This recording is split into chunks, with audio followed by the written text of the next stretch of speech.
So today I'm going to try and teach you how to get better at playing Ascent, and I'm going to try and do it in 10 minutes or less. And the first thing that we need to talk about is agent picks. And so here from Champs 2022, the agent pick rates, Harbor isn't included because we're still seeing with Harbor, of course.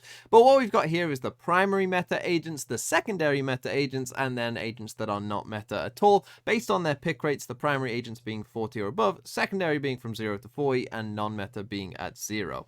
And so you can see all of the agents there, and you get a good sense for what is commonly meta on the map, with the main agents being obviously the ones on the top row. And so what we're going to do is we're going to go through each part of the map and talk about how you might want to play it. So let's start off on the defensive side and towards a main. And generally what pro teams will do is that they will have normally an Omen, but this could be an Astra as well. And they will put a one-way here towards, this part of a main, and they will try and defend this space right here. And they will try and make it a bit tricky for the attackers to take this space nice and early, and they will defend it with this one-way.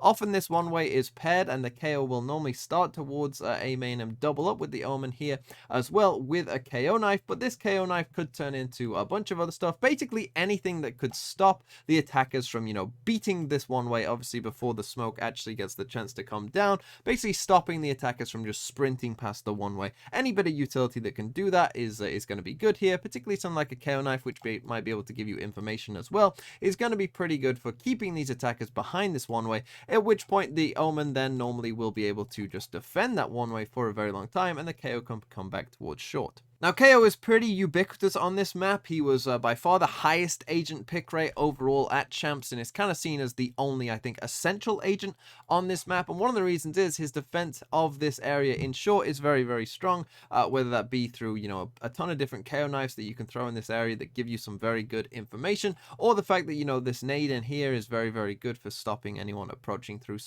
short and through this very small choke point. Over towards mid is where you'll find the primary opping agent, be that a jet or a chamber, who will normally play, in towards this mid area, maybe come too short at sometimes as well. The only other position that they really go to is sometimes they will approach towards B main, but the normal position, I would say, is for them to be in towards this middle area, obviously most of the time trying to get that operator online, where then they can, hopefully roam around and find some easy kills. And then finally, towards this B side, what you're going to see is often the Sova will be in this area. I'm sure, many of you are very familiar with the idea of putting a recon dart in towards B main and maybe spamming it with an Odin or whatnot. And that's a very popular idea that happens in the pros as well. And then if the team is playing a Killjoy, they will often be towards this B side as well. Some very powerful turrets that go like on top of this box or whatnot. This will be the same for a Cypher will often, be towards B, or a Sage will often be towards B.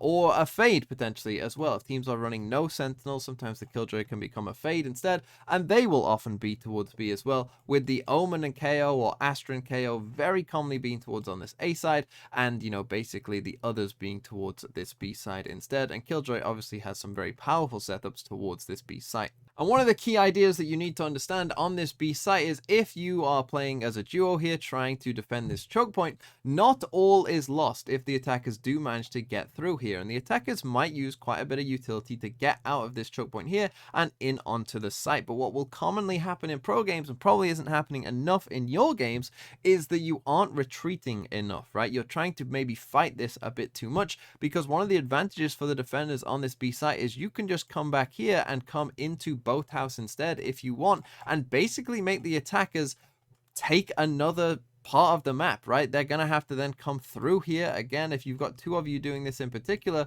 there's one for each way that they can go, and you can stall out an attack very successfully by just sitting back here on the site. And it can be a real problem for the attackers if then they have used that utility to get through that first choke point, they then don't have enough to get through that second choke point. For example, let's take a look here at the infamous turret game, actually, the last round of that game, FPX versus Xset. And what you're going to see here is the Xset are going to go for a B execute. They send in their smokes, they send in a drone, and they start to come in onto the site. In they go, there goes the jet dash. But you can see we've got two FPX players here just sitting on the back of B site, right? They were pretty happy overall to let them try and get out of this choke point, use that drone, use that dash, use that utility that they've got to try and get past there. But then as we watch the round play forward, and those two players are on that site as they manage to get the kill on Zipan, those FPX players are just going to sit back there and just wait. And what you're going to see is Xset basically just gets stalled out completely. They are just going to have to wait here for a very, very long time and actually wait for their initiator utility to come back. You see they got here with about 50 seconds left on the clock. Well, they are going to wait this entire time and just sit here on the site. We can probably even run this a bit faster, to be honest, as they just sit here. As you can see, the Sage slow goes in as well, and it really starts coming down as they wait for Zekken to eventually get this dart and then try and take the site. And so this is like one of the strengths of just sitting back here, is that you can really delay your opponents. And you see Xset weren't really willing to go without that utility. And also, this area of mid is a very common position for you to put an alarm bot or a cipher trip or a chamber trap as well, in this kind of general vicinity over here. This is where it will normally be placed to stop any kind of pushes from the attackers, or at least know about it, as a very common smoke point will of course be down here for the attackers to block off this person's vision. Moving on over to the attack side, what you will commonly see is the Sentinel player, be that a Killjoy or a Chamber, most likely playing towards this B side. This is a very common Killjoy turret to put here on top of this little pavilion thing, where it can watch both any pushes out of mid and also pushes from B main as well. This is a very common setup for Killjoys, and if the rest of the team is going off towards A, the Killjoy will then often, come and become the lurker here, or a Chamber will often become the lurker here down in towards mid as the rest of the team goes towards A. On the A side of the map towards A main, we talked about the common defensive one way that is put up here quite often. And well, what you're probably going to see in response from the attackers is a KO knife of their own as well, to try and push the defenders back towards the site. This might be paired with a flash or something to try and push these defenders off. Now they're suppressed, they're flashed, they have to retreat, and once you've got this space, then it's going to probably take the defenders quite a few resources if they want to try and retake it back, but most likely they then will just be penned into the site, and you can reliably have this space in A main. But a lot of teams in general will focus their efforts towards mid quite a lot, even with say 4 players of their team coming towards mid on the attacking side.